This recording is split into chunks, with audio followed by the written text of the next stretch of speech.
నమస్కారం ETV news కి స్వాగతం. తెలంగాణలో అర్హులందరికీ సంక్షేమ పథకాలు అందుబాటులోకి తీసుకురావాలనే ఉద్దేశంతోనే ఫ్యామిలీ డిజిటల్ కార్డు ఇవ్వాలని నిర్ణయించినట్టు ముఖ్యమంత్రి రేవంత్ రెడ్డి చెప్పారు. రేషన్ కార్డు కోసం గత 10 ఏళ్ల నుంచి ప్రజలు ప్రభుత్వ కార్యాలయాల చుట్టూ చెప్పులు అరిగేలా తిరిగారన్న సీఎం మెరుగైన విధానంతో పరిపాలన సాగించడానికి ప్రభుత్వం 30 శాఖల వద్ద ఉన్న సమాచారాన్ని సేకరించి ఒకే ఫ్యామిలీ డిజిటల్ కార్డులో పొందుపరుస్తున్నట్లు చెప్పారు. సికింద్రాబాద్ హాకీ గ్రౌండ్స్ లో కుటుంబ డిజిటల్ కార్డుల జారీ కార్యక్రమాన్ని రేవంత్ రెడ్డి ప్రారంభించారు. ఒకే రాష్ట్రం ఒకే కార్డు పేరిట పైలట్ ప్రాజెక్టు ప్రారంభిస్తున్నట్లు ప్రకటించారు. ఇదే సమయంలో మూసీ ప్రక్షాళనపై ప్రతిపక్షాలు చేస్తున్న విమర్శలపై ముఖ్యమంత్రి మండిపడ్డారు. ఈ కార్యక్రమానికి సహకరించాల్సిన ప్రతిపక్షాలు అడుగడుగునా అడ్డుకుంటున్నాయని విమర్శించారు. మూసీ పరివాహక ప్రాంత పేదలకు 15,000 ఇళ్లు కేటాయిస్తున్నట్లు తెలిపారు. డబుల్ బెడ్రూమ్ ఇళ్ల కంటే ప్రత్యామ్నాయం ఇంకా ఏముంటుందని నిలదీశారు. ఈ అంశంపై అఖిలపక్షం సమావేశం ఏర్పాటు చేస్తామన్న రేవంత్ రెడ్డి మూసీ నిర్వాసితులకు ఎలా ఆదుకోవాలో ప్రతిపక్షాలు సూచనలు ఇవ్వాలని చెప్పారు. మూసీ వల్ల నల్గొండ ప్రజలు విషాన్ని మింగుతున్నారన్న సీఎం నల్గొండ జిల్లాలను ప్రక్షాళన చేయాలని ప్రయత్నిస్తుంటే విపక్షాలు అడ్డుకోవడమేంటని ప్రశ్నించారు. అక్రమంగా కట్టిన ఫామ్ హౌస్ కూల్చివేస్తారనే భయంతోనే పేదలను అడ్డం పెట్టుకుని బీఆర్ఎస్ నాయకులు హైడ్రాపై రాజకీయం చేస్తున్నారని దుయ్యబట్టారు. హైడ్రాపై అసెంబ్లీలో చర్చించామన్న సీఎం ఆ సమయంలో బీఆర్ఎస్ బీజేపీ ఎందుకు సూచనలు ఇవ్వలేదని ప్రశ్నించారు. కాంగ్రెస్ ప్రభుత్వం ఇచ్చిన హామీల నుంచి ప్రజల దృష్టి మళ్లించడానికి హైడ్రా మూసీ సుందరీకరణ తెరపైకి తెచ్చారని కేంద్ర మంత్రి కిషన్ రెడ్డి విమర్శించారు. హైడ్రా పేరుతో పేదల ఇళ్లను కూల్చొద్దని ముఖ్యమంత్రికి లేఖ రాసినట్లు చెప్పారు. ప్రజల ఆవేదనను పరిగణలోకి తీసుకోకుండా వ్యవహరించడం న్యాయం కాదని హితవు పలికారు. మూసీ సుందరీకరణకు కేసీఆర్ బీజం వేశారని పేర్కొన్నారు. హైదరాబాద్లోని 70% డ్రైనేజ్ నీళ్లు మూసీలోకి వెళుతున్నాయని, మూసీని సుందరీకరణ చేస్తే ఆ డ్రైనేజ్ నీళ్లు ఎక్కడికి వెళతాయో చెప్పాలన్నారు.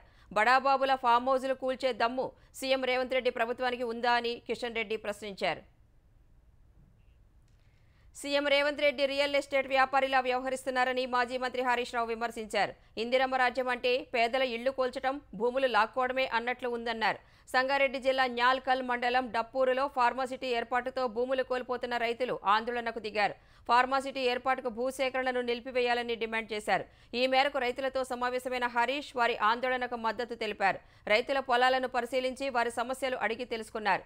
పేదల భూములు కొల్లగొట్టి కంపెనీలకు అమ్ముకుంటారా అని హరీష్ మండిపడ్డారు.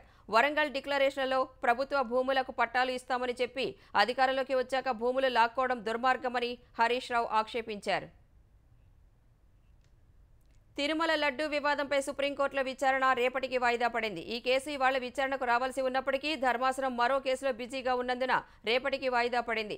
రేపు ఉదయం 10:30కు విచారణకు తీసుకోవాలని సొలిసిటర్ జనరల్ తుషార్ మెహతా ధర్మాసనాన్ని కోరారు. ఈ వివాదంపై సుప్రీంకోర్టు మాజీ న్యాయమూర్తి ఆధ్వర్యంలో ప్రత్యేక విచారణ జరిపించాలని కోరుతూ మాజీ MP Subrahmanyeswara Swamy, TTD board మాజీ చైర్మన్ ఎంపీ వైవి సుబ్బారెడ్డి వేసిన వ్యాజ్యాలపై justice BR Gavai, justice KV విశ్వనాథన్లతో కూడిన ధర్మాసనం విచారణ చేపట్టింది. కల్తీ నెయ్యి ఆరోపణలపై సిట్ దర్యాప్తునకు కొనసాగించాలా లేదా స్వతంత్ర సంస్థను ఏర్పాటు చేయాలా అనే అంశంపై అభిప్రాయం చెప్పాలని గత విచారణలో ధర్మాసనం కేంద్రాన్ని ఆదేశించింది. ముఖ్యమంత్రి చంద్రబాబు రేపు ఎల్లుండి తిరుపతి, తిరుమలలో పర్యటించనున్నారు. రేపు సాయంత్రం తిరుమల చేరుకోనున్న చంద్రబాబు రాత్రి 8 గంటలకు శ్రీ బేడి ఆంజనేయ స్వామిని దర్శించుకుంటారు. అనంతరం బ్రహ్మోత్సవాలను పురస్కరించుకుని సతీ సమేతంగా శ్రీవారికి పట్టు వస్త్రాలు సమర్పిస్తారు. తర్వాత పెదశేష వాహన సేవలో పాల్గొంటారు. రేపు రాత్రికి శ్రీ పద్మావతి గెస్ట్ హౌస్లో బస చేయనున్న చంద్రబాబు ఎల్లుండి ఉదయం 8 గంటలకు శ్రీ వకుళామాత కేంద్రీకృత వంటశాలను ప్రారంభిస్తారు. ఆ తర్వాత హైదరాబాద్ బయలుదేరుతారు. ముఖ్యమంత్రి చంద్రబాబు ఈ నెల 7న ఢిల్లీ వెళ్లనున్నారు. ఈ పర్యటనలో చంద్రబాబు ప్రధాని నరేంద్ర మోదీ, హోంమంత్రి అమిత్ షా సహా పలువురు కేంద్ర మంత్రులతో సమావేశం కానున్నారు. ప్రపంచ బ్యాంక్ ప్రతినిధులతో కూడా చంద్రబాబు భేటీ కానున్నారు. అమరావతికి నిధులు సాయంపై ప్రజాప్రతినిధులతో చర్చిస్తారని తెలుస్తోంది. విశాఖ రైల్వే జోన్ పెండింగ్ ప్రాజెక్టులపై రైల్వే మంత్రి అశ్విని వైష్ణవ్తో సమావేశమై చర్చిస్తారని ప్రభుత్వ వర్గాలు తెలిపాయి.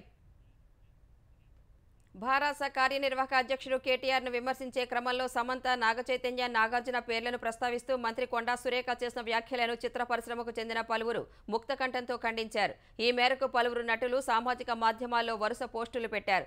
వ్యక్తిగత జీవితాలపై వ్యాఖ్యలు చేయడం దిగజారుడు రాజకీయాలకు పరాకాష్ట అని జూనియర్ ఎన్టీఆర్ మండిపడ్డారు. ఆధారాలు లేని ఇలాంటి వ్యాఖ్యలు చేస్తే మౌనంగా చూస్తూ కూర్చోబోమని హెచ్చరించారు. తెలంగాణ మంత్రి వ్యాఖ్యలు తనను ఎంతో బాధించాయని హీరో మహేష్ బాబు ఎక్స్లో పోస్ట్ పెట్టారు. ఓ తండ్రిగా భర్తగా, కొడుకుగా ఆమె వ్యాఖ్యలను ఖండిస్తున్నట్లు చెప్పారు. ఎదుటివారికి ఇబ్బంది కలగనంత వరకే భావ ప్రకటన స్వేచ్ఛకు అర్థం ఉంటుందని, అది పరిధి దాటరాదని మహేష్ తన పోస్టులో పేర్కొన్నారు. అటు కొండా సురేఖ వ్యాఖ్యలు బాధ్యతారాహిత్యమని మరో నటుడు నాని కూడా ఆగ్రహం వ్యక్తం చేశారు. బీఆర్ఎస్ కార్యనిర్వాహక అధ్యక్షుడు కేటీఆర్ తనను రెచ్చగొట్టేలా వ్యాఖ్యలు చేయడంతో భావోద్వేగానికి లోనై నాగార్జున కుటుంబం సమంతపై మాట్లాడానని మంత్రి కొండా సురేఖ తెలిపారు. ఎవరిపై తనకు వ్యక్తిగత ద్వేషం, కోపం లేదన్న సురేఖ అనుకోకుండా ఒక కుటుంబం పేరు తీశానని పేర్కొన్నారు. ఆ కుటుంబం ట్వీట్ చూశాక చాలా బాధపడ్డానని, వెంటనే వ్యాఖ్యలు వెనక్కి తీసుకున్నానని తెలిపారు. కేటీఆర్ విషయంలో తగ్గేది లేదన్న కొండా సురేఖ కేటీఆర్ లీగల్ నోటీసుపై న్యాయపరంగా ముందుకు వెళ్తానని స్పష్టం చేశారు. అటు కొండా సురేఖ తన వ్యాఖ్యలను వెనక్కి తీసుకున్నందున సినీ ప్రముఖులు ఆమె అన్న వ్యాఖ్యలపై రేగిన వివాదానికి ముగింపు పలకాలని తెలంగాణ పీసీసీ అధ్యక్షుడు మహేష్ కుమార్ గౌడ్ కోరారు. ఇరువైపులా మహిళలే ఉన్నందున ఈ అంశాన్ని ఇంతటితో వదిలేయాలని కోరారు. ఎవరిపై ఎవరూ చెడుగా మాట్లాడొద్దని కాంగ్రెస్ నాయకులకు, మంత్రులకు కూడా విజ్ఞప్తి చేస్తున్నట్లు తెలిపారు. ఆంధ్రప్రదేశ్ మహిళా కమిషన్ చైర్పర్సన్ తొలగింపును సవాలు చేస్తూ దాఖలైన పిటిషన్ను హైకోర్టు కొట్టివేసింది. మహిళా కమిషన్ చైర్పర్సన్ పదవి నుంచి గజ్జెల వెంకటలక్ష్మిని తొలగిస్తూ గత నెల 23న ఏపీ సర్కారు ఉత్తర్వులు జారీ చేసింది. ఈ ఉత్తర్వులను నిలిపివేయాలంటూ గజ్జెల వెంకటలక్ష్మి హైకోర్టులో పిటిషన్ వేశారు. గజ్జెల వెంకటలక్ష్మి వేసిన పిటిషన్పై విచారణ చేపట్టిన హైకోర్టు ఆ వ్యాజ్యాన్ని కొట్టివేస్తూ తీర్పు వెలువరించింది. ఎమ్మెల్యే పిలిస్తే వచ్చి కలవరా అంటూ కర్నూలు జిల్లా ఆలూరు వైసీపీ ఎమ్మెల్యే విరూపాక్షి అనుచరులు రెచ్చిపోయారు. మొలగవల్లిలోని విద్యుత్ సబ్స్టేషన్, జోహరాపురంలోని విద్యుత్ సంస్థపై ఎమ్మెల్యే తమ్ముడు అనుచరులతో కలిసి దాడి చేశారు. కార్యాలయాల్లోని కంప్యూటర్లు, ఇతర సామగ్రిని ధ్వంసం చేశారు. ఎమ్మెల్యే పిలిస్తే కలవరా అంటూ దాడి చేసి వస్తువులను ధ్వంసం చేశారని సంస్థ ఉద్యోగులు తెలిపారు.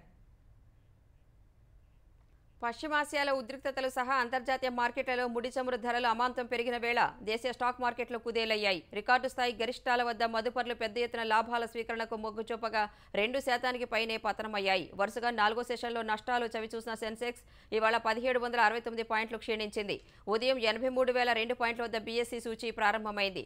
మొదట్లో కొనుగోళ్ల మద్దతుతో కాస్త కోలుకున్న సూచీ 83,753 పాయింట్ల గరిష్ట స్థాయి నమోదు చేసింది.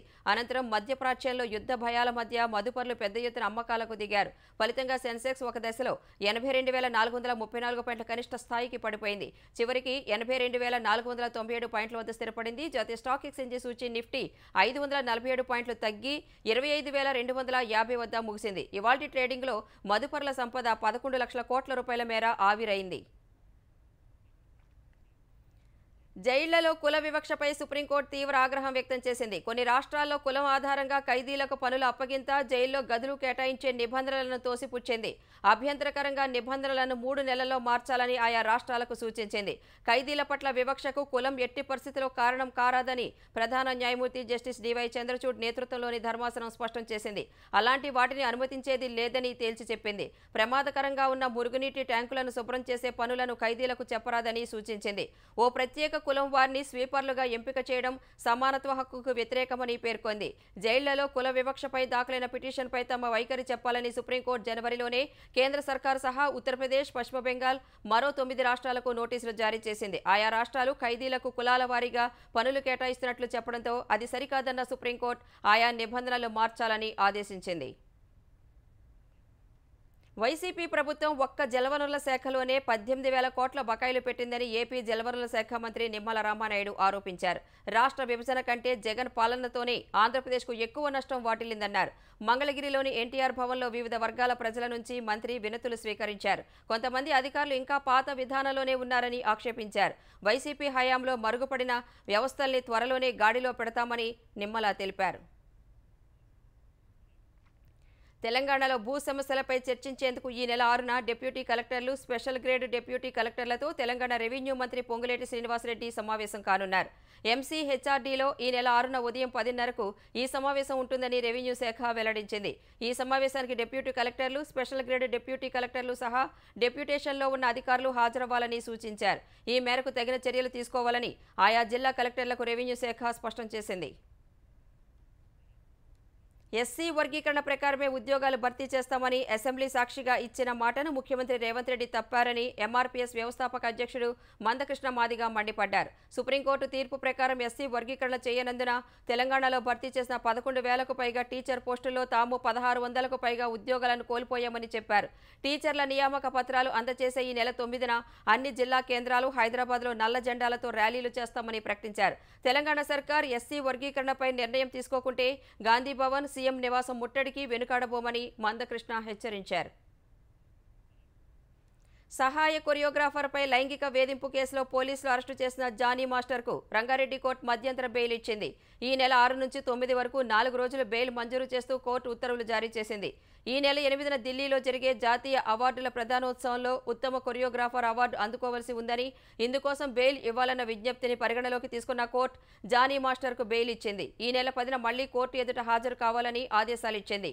మధ్యంతర బెయిల్పై విడుదలైన తర్వాత మీడియాతో మాట్లాడరాదని, మరోసారి మధ్యంతర బెయిల్ కోసం అప్పీల్ చేయరాదని షరతులు విధించింది. ధనుష్ నటించిన తిరు అనే తమిళ సినిమాలోని మేఘమా కరుకథ అనే పాటకు ఉత్తమ కొరియోగ్రాఫర్గా జానీ మాస్టర్ జాతీయ అవార్డుకు ఎంపికయ్యారు.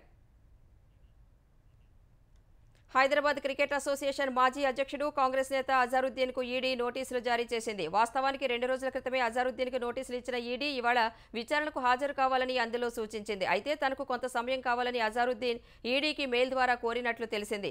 ఉప్పల్ పోలీస్ స్టేషన్లో నమోదైన ఎఫ్ఐఆర్ ఆధారంగా కేసు నమోదు చేసిన ఈడీ ఈ మేరకు అజారుద్దీన్కు నోటీసులు ఇచ్చింది. ఉప్పల్ స్టేడియంలో క్రికెట్ బాల్స్, జిమ్ పరికరాలు, ఫైర్ కిట్లు, ఇతర సామాగ్రి కొనుగోలుకు సంబంధించిన 3.8 కోట్ల చెల్లింపులో అవకతవకలకు పాల్పడ్డారనే ఆరోపణలపై ఈడీ దర్యాప్తు చేపట్టింది.